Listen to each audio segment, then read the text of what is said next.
Welcome back to The Breakdown with me, NLW. It's a daily podcast on macro, Bitcoin, and the big picture power shifts remaking our world. What's going on, guys? It is Thursday, October 26th, and today we are talking about crypto Twitter versus the Wall Street Journal. Before we get into that, however, if you are enjoying The Breakdown, please go subscribe to it, give it a rating, give it a review, or if you want to dive deeper into the conversation, come join us on the Breakers Discord. You can find a link in the show notes or go to bit.ly/breakdownpod. Well, friends, if you have been anywhere near crypto Twitter for the last couple days, you know that there is a war going on.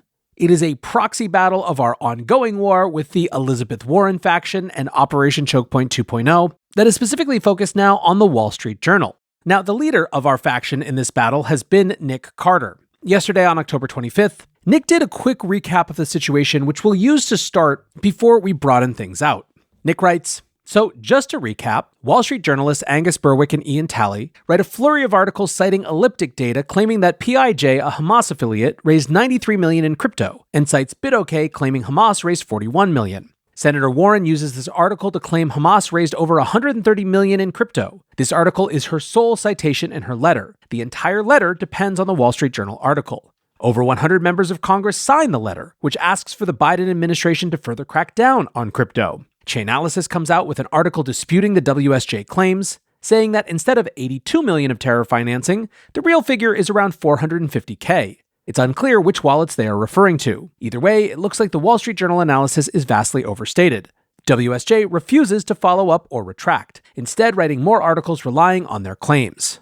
Nick then asks a set of questions about where the BitOK report is, and whether they stand by it, whether Elliptic was going to make a statement, and could Chainalysis confirm which WSJ claim they were responding to. When it came to the seriousness of this, Nick pointed out, because this letter was signed by fully 20% of the US Congress, and the entire thing relies on the WSJ article, and it is directing the national security apparatus against the crypto space, we urgently deserve answers.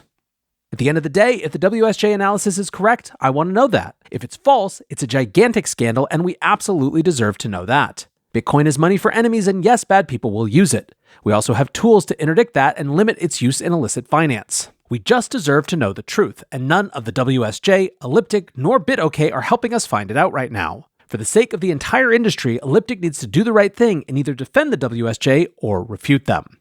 So that brings us up to where we start our piece, which is that the firm in question here, Elliptic, published a blog post seeking to set the record straight on how Hamas was using crypto as a funding source. Elliptic had originally published in July that Israeli officials had seized crypto wallets containing $93.7 million. The seizure order was targeting funds raised by Palestinian Islamic Jihad, which is another designated terrorist group. The initial report from Elliptic clearly stated that, quote, since the order also involves crypto exchange wallets, it is not clear exactly how much of these funds belong directly to the PIJ. Now, this report was picked up by the Wall Street Journal, as you might have grokked by now, which used it as a source for an article published on October 10th, just days after the horrific attack in Israel. Entitled, Hamas Militants Behind Israel Attack Raised Millions in Crypto, the article was fairly clear in its contention. It stated that, quote, Hamas's lightning strike on Israel last weekend has raised the question of how the group financed the surprise operation. One answer? Cryptocurrency.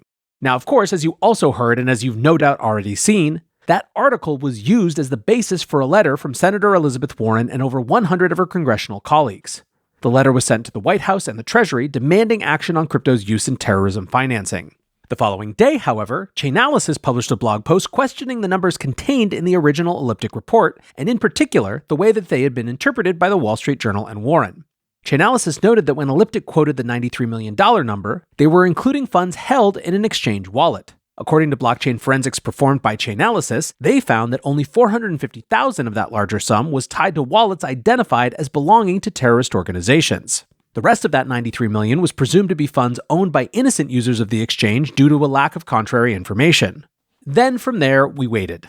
A week passed with no acknowledgement of this issue from Elliptic or the Wall Street Journal. And of course, as you've heard, this issue was a big deal to many in the industry. It appeared as though Elizabeth Warren was using a misinterpretation of blockchain analytics data to drum up support for her crypto anti-money laundering bill. That bill deals with on-chain KYC requirements and frankly isn't even related to the issue of exchanges servicing terrorist groups. Now, just a few hours after that viral tweet thread that you heard from Nick Carter a moment ago, Elliptic released a blog post claiming that indeed the Wall Street Journal had misinterpreted their report. They wrote, "There is no evidence to support the assertion that Hamas has received significant volumes of crypto donations. A full understanding of blockchain analysis and the context of any analysis is needed when using these insights to draw conclusions." Elliptic has engaged with the Wall Street Journal to correct misinterpretations of the level of crypto fundraising by Hamas. In addition, we have been in discussions with the Office of Senator Warren to ensure that the relevant parties have a proper appreciation of the complexities and nuances of analyzing these wallets. The rest of the post explained how crypto had become an increasingly poor tool for terrorist financing with the rise of blockchain analytics. Elliptic noted the most public crypto financing campaign since the attack has been from pro-Hamas news organization Gaza Now. The campaign has only raised $21,000 in crypto donations, and most of those funds have already been frozen. Elliptic was unequivocal in calling out the misuse of their report, stating that, quote, "Over the past 2 weeks, politicians and journalists have portrayed public crypto fundraising as a significant source of funds for Hamas and other terrorist groups, but the data simply does not support this. No public crypto fundraising campaign by a terrorist group has received significant levels of donations relative to other funding sources." They explain that, quote, "Careful and detailed understanding of blockchain analysis is needed whenever approaching a nuanced and sensitive topic such as this. As for the Wall Street Journal and Elizabeth Warren, at the time of recording, there has been no retraction or public statement. Ian Talley, one of the authors of the Wall Street Journal article, acknowledged the outrage on Twitter, but did not offer a retraction or admit that his article had been used in a misleading way by Warren. Instead, he doubled down, publicly standing by his reporting. Talley noted a few caveats that he had buried deep in the article, as if they were enough to offset the inflammatory headline. Throughout the article, Talley had used qualifiers attached to what we now know to be wildly inflated numbers based on no real evidence. For example, he wrote that PIJ received as much as $93 million in crypto. In his follow-up tweets, Talley seemed to be making the point that these minor caveats were enough to live up to journalistic standards, despite the inflammatory and misleading headline and opening paragraphs. Later in the evening, as the full weight of crypto Twitter descended upon him, which is, to be fair, no easy thing to bear, Talley devolved into posting bizarre quotations which seemed at times to insult his critics for not being smart enough to read his article properly and understand its nuance. Of course, the Warren letter contained none of this supposed nuance, stating plainly, between August 2021 and this past June, Hamas and PIJ raised over $130 million in crypto. This false claim was wedged between two references of the Wall Street Journal article to give it an air of credibility. Today's episode is brought to you by Kraken. For far too long, the whole financial system has been standing still, too slow, only on for certain hours, overly designed for some types of people, but not for others. Crypto, at its best, represents progress. It asks the question, what if? It invites people in instead of leaving them out. It's on 24/7, 365, and moves at the speed of real life. Not everyone believes it. We've got our fair share of detractors, but that's the way it always is when you're building something new. Kraken is a crypto company that has been through the highs and lows of the industry, facing forwards towards progress throughout. And now they're inviting us to see what crypto can be. Learn more at kraken.com/thebreakdown. Disclaimer, not investment advice. Crypto trading involves risk of loss. Cryptocurrency services are provided to U.S. and U.S. territory customers by Payward Ventures Inc., PVI, DBA, Kraken. So let's talk about the community reactions beyond just Nick's fervent anger and dramatization of the stakes. One was about just how egregious this mistake is. Dystopia Breaker put it this way. To give you an idea of the rote incompetence and maliciousness involved in the Wall Street Journal Hamas uses crypto propaganda, the way they attributed the number was to find an exchange which caught and blocked Hamas and proceed to attribute 100% of the total volume of that exchange to Hamas. This would be like if JPM caught a cartel laundering $5,000, then the Wall Street Journal reported that cartels were laundering the entire market cap of JPM through quote-unquote banking. This is maliciousness, no doubt about it. It's easier to attempt to fabricate libel against your enemies than it is to fight them on the merits, especially when you know you can't win on merits. A second theme was like, this is complicated, it's okay that there was a mistake, just fess up.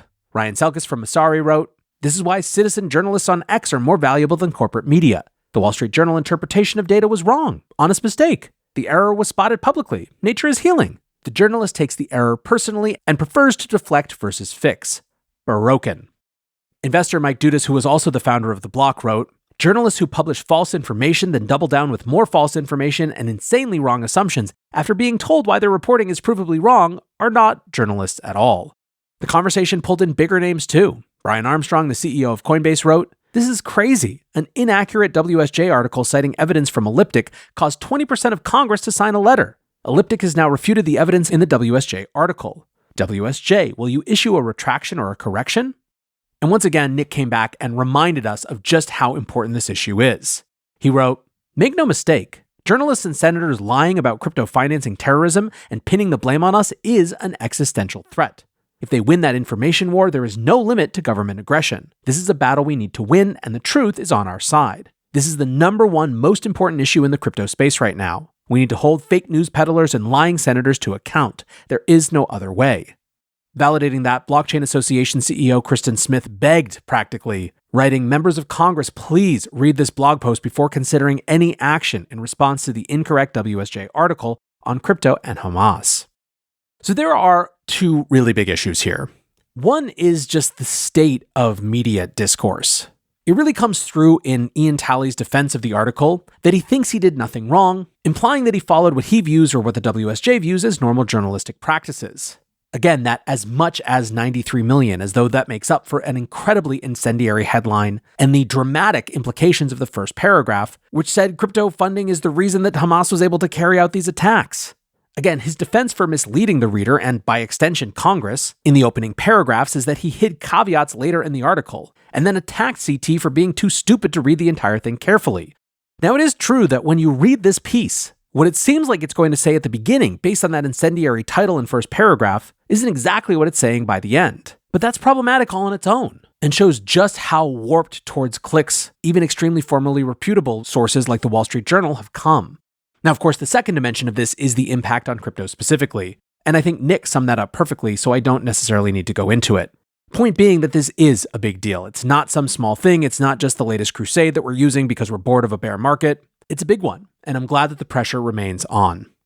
Now, in a semi-related story, on October 24th, Matt Walsh tweeted, "As first reported by Ryan Selkis, further proof that Elizabeth Warren is running financial services policy for the United States of America.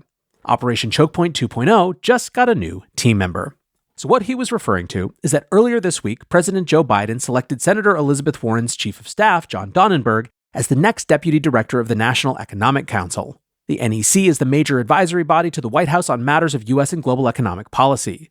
Bloomberg reporting identifies Donenberg as the key architect in crafting Warren's tax proposals, as well as her calls for aggressive financial and technology regulation. Deputy Treasury Secretary Wally Adeyemo, who has known Donenberg for 2 decades, said that he expects the new appointee will bring a, quote, degree of creativity to the role. That legal creativity was put on full display earlier this year when a Donenberg brainchild, the Student Debt Relief Executive Order, was struck down by the Supreme Court for being unconstitutional. Lael Brainerd, the former vice chair of the Federal Reserve and now head of the NEC, said, "He will be a key member of our leadership team in implementing the president's economic agenda." However, the question for many is whether it will truly be the president's economic agenda being advanced, or rather the agenda of Warren herself. Throughout the Biden presidency, it has been rumored that Elizabeth Warren cut a deal to drop out of the 2020 presidential race in exchange for veto power over administration appointees related to economy and financial services portfolios. Custodia Bank CEO Caitlin Long referred to this deal as an open secret in Washington, while Galaxy Digital CEO Mike Novogratz referred to the deal live on stage at Messari's Mainnet conference in September. Novo added that he has no idea why Warren hates the crypto industry so viscerally, and that several of her senior staff disagree with her stance. It is believed, however, that Donenberg is not one of them. Now, Ryan Selkis from Messari was the first to notice this issue. Back on October 14th, he wrote, "Rumor is John Donenberg, Liz Warren's chief of staff, is heading to the White House to replace Bharat Ramamurthy. Bharat was responsible for most of the administration's deep crypto hostility. Some in DC told me to wait and see Biden soften with Bharat gone. If Donenberg is in, that won't happen." Now, the reason that false reporting and the government actions that stem from it are so important at the moment is that crypto regulation is, of course, at a crossroads in the United States. We've already seen the disastrous effects that Operation Chokepoint 2.0 has had on the industry, making it nearly impossible for legal crypto businesses to get proper access to banking and driving many US firms to shut down or move offshore. This crypto crackdown appears to be entering a critical phase, with multiple new rules being proposed by government agencies which could cripple or irreparably limit the industry. Last week, the Treasury's Financial Crimes Enforcement Network, or FinCEN, proposed designating crypto mixers as an area of primary money laundering concern. This designation would enhance reporting requirements for exchanges who accept deposits from wallets which have used mixers. In other words, more realistically, it would likely act as a de facto ban on mixers in the US. The issue is that the definition of a mixer is intentionally broad. It includes any protocol where funds are combined or commingled. That would likely capture most of DeFi and make simply using on-chain financial tools a reason for suspicion from both exchanges and the government. The proposed rule would be the first time FinCEN's powers under the Patriot Act have been used to designate an entire class of transactions rather than focusing on an individual financial institution known to be participating in illicit finance. FinCEN said that they had considered writing a more narrow and targeted rule specifically addressing platforms commonly used in terrorism financing, but chose to write the rules as broadly as possible to capture edge cases. The rule is currently open for comment until mid-January. Now, the other major rule currently in its public consultation period is the IRS and Treasury's crypto reporting rules. This set of rules would change the definition of a broker to include almost all crypto intermediaries, including decentralized exchanges, self-hosted wallet platforms, and maybe even validators. By designating most of the crypto industry as a broker, those firms would have to provide tax reporting on their customers' transactions. For some entities like centralized crypto exchanges, this would massively increase their reporting requirements and add a huge amount of regulatory cost to their operations. For other entities with less customer data, the reporting requirements would be impossible to comply with. This would likely lead to even more crypto services shutting out US customers. This tax reporting rule has been coming since it was included in the 2022 Inflation Reduction Act. It has been pushed off multiple times and is now expected to come into force for transactions conducted in 2025. Elizabeth Warren, once again, together with 6 supporting senators, recently expressed displeasure with this delay, urging the IRS and the Treasury to get the rule finalized and enforced, quote, as swiftly as possible. On Wednesday, however, the public comment period was extended by 2 weeks until November 13th due to strong public interest. Anyways, just to reiterate one more time, this is big stuff. This is a battle worth having, and it's one that's taking place in the court of public opinion right now. So, once you finish this episode, take out your AirPods, fire up Twitter/X, go check out the latest thing that Nick Carter said, and let's get into it. One more big thanks to my sponsor for today's show, Kraken. Go to kraken.com/thebreakdown and see what crypto can be. Until next time, be safe and take care of each other. Peace.